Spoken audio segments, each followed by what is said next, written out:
سبيل الدموع سبيل مريح تنهد يا صاحي كي تستريح وبث الدعاء الخفي الصريح يسعك الفضاء الرحيم الفسيح. بسم اللہ الرحمن الرحیم. اللہ تعالیٰ کا حکم پا کر حضرت موسیٰ علیہ السلام مصر کی طرف روانہ ہوئے. آپ علیہ السلام اون کا جبہ پہنے ہوئے تھے. دستے مبارک میں عصا تھا. اس کے سرے میں زنبیل لٹکی ہوئی تھی جس میں سفر کا توشہ تھا. اس شان سے آپ علیہ السلام مصر میں پہنچ کر اپنے مکان میں داخل ہوئے. حضرت ہارون علیہ السلام وہیں تھے.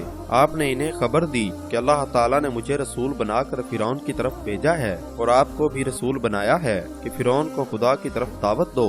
یہ سن کر آپ علیہ السلام کی والدہ صاحبہ گھبرائیں اور حضرت موسیٰ علیہ السلام سے کہنے لگیں کہ فرعون تمہیں قتل کرنے کے لیے تمہاری تلاش میں ہے. جب تم اس کے پاس جاؤ گے تو وہ تمہیں قتل کر دے گا. لیکن حضرت موسیٰ علیہ السلام حکم الہی پر عمل کے لیے ہارون علیہ السلام کو ساتھ لے کر فرعون کے ہاں پہنچے. فرعون کو خبر دی گئی اور صبح کے وقت آپ علیہ السلام کو بلا لیا گیا. آپ علیہ السلام نے اس کے پاس پہنچ کر اپنی رسالت کے بارے میں بتایا اور فرعون کے پاس جو حکم پہنچانے پر آپ علیہ السلام مامور کیے گئے تھے وہ پہنچایا. فرعون نے آپ علیہ السلام کو پہچان لیا کیونکہ آپ علیہ السلام اسی کے گھر میں پلے بڑے تھے. اس نے احسان جتاتے ہوئے آپ سے کہا, کیا ہم نے تمہیں اپنے ہاں بچپن میں نہ پالا اور تم نے ہمارے یہاں اپنی عمر کے کئی سال گزارے؟ فرعون نے مزید کہا, اے موسیٰ, تم نے ہمارے احسانات کے باوجود قبطی کو قتل کیا اور تم ناشکرے ہو کہ تم نے ہمارے احسانات کی شکر گزاری نہ کی اور ہمارا ہی ایک آدمی قتل کر دیا. حضرت موسیٰ علیہ السلام نے فرعون سے فرمایا, میں نے قبطی والا وہ کام اس وقت کیا تھا جب میں نہ جانتا تھا کہ گھوسا مارنے سے وہ شخص مر جائے گا, کیونکہ میرا اس قبطی کو مارنا اسے ظلم سے روکنے اور ادب سکھانے کے لیے تھا, قتل کرنے کے لیے نہیں. پھر جب میں نے تم لوگوں سے ڈر محسوس کیا کہ اس کے بدلے تم مجھے قتل کر دو گے تو میں تمہارے پاس سے مدین شہر کی طرف نکل گیا اور مدین سے مصر آتے وقت کوہ طور کے پاس مجھے میرے رب عز و جل نے حکم عطا فرمایا اور مجھے رسالت کا منصب عطا فرمایا. فرعون نے جو احسان جتایا تھا اس کے جواب میں حضرت موسیٰ علیہ السلام نے فرمایا, اس میں تیرا کیا احسان ہے کہ تم نے میری تربیت کی, بچپن میں مجھے اپنے پاس رکھا, کھلایا اور پہنایا. اپنے گھر میں پرورش پانے کی بجائے تیرے ہاں رہنے کا سبب تو یہی ہوا نا کہ تو نے میری قوم بنی اسرائیل کو غلام بنایا اور ان کے بچوں کو قتل کرنا شروع کر دیا. تیرے اس ظلم کی وجہ سے میرے والدین میری پرورش نہ کر سکے اور مجھے دریا میں ڈالنے پر مجبور ہوئے. اگر تو ایسا نہ کرتا تو میں اپنے والدین کے پاس ہی رہتا.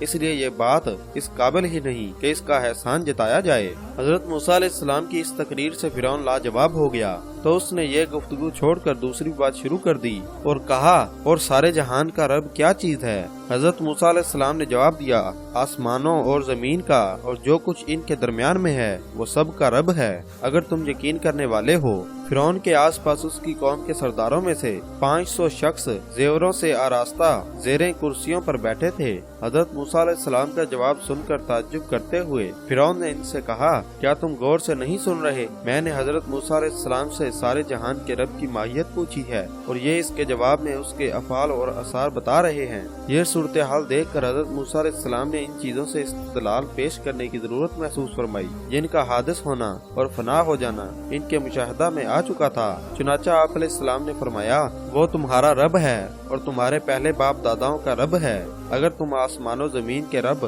اور مالک ہونے کی دلیل سے نہیں سمجھ پا رہے تو خود اپنے وجود میں غور کر لو. تم اپنے آپ کے بارے میں تو جانتے ہو کہ پیدا ہوئے ہو اور اپنے باپ دادا کے بارے میں جانتے ہو کہ وہ فنا ہو گئے ہیں, تو تمہاری اپنی پیدائش اور تمہارے باپ دادا کے فنا ہو جانے میں اس رب تعالیٰ کے وجود کا ثبوت موجود ہے جو پیدا کرنے والا اور فنا کرنے والا ہے. حضرت موسیٰ علیہ السلام کا جواب سن کر فرعون نے کہا, معاذ اللہ, تمہارا یہ رسول جو تمہاری طرف بھیجا گیا ہے ضرور دیوانہ ہے کہ یہ سوال ہی نہیں سمجھ سکا تو اس کا جواب کیا دے گا. لیکن حضرت موسیٰ علیہ السلام نے ہدایت کے فریضے کو اعلیٰ وجہ الکمال ادا کیا اور اس کی اس تمام لا یعنی گفتگو کے باوجود اپنے مقصد یعنی دعوت توحید ہی کی طرف متوجہ رہے اور فرمایا, وہ مشرق اور مغرب اور جو کچھ ان کے درمیان ہے سب کا رب ہے. اگر تمہیں عقل ہو تو جو بات میں نے بیان کی اس سے اللہ تعالیٰ کے وجود پر استدلال کر سکتے ہو, کیونکہ مشرق سے سورج کا طلوع کرنا اور مغرب میں غروب ہو جانا اور سال کی فصلوں میں ایک معین حساب پر چلنا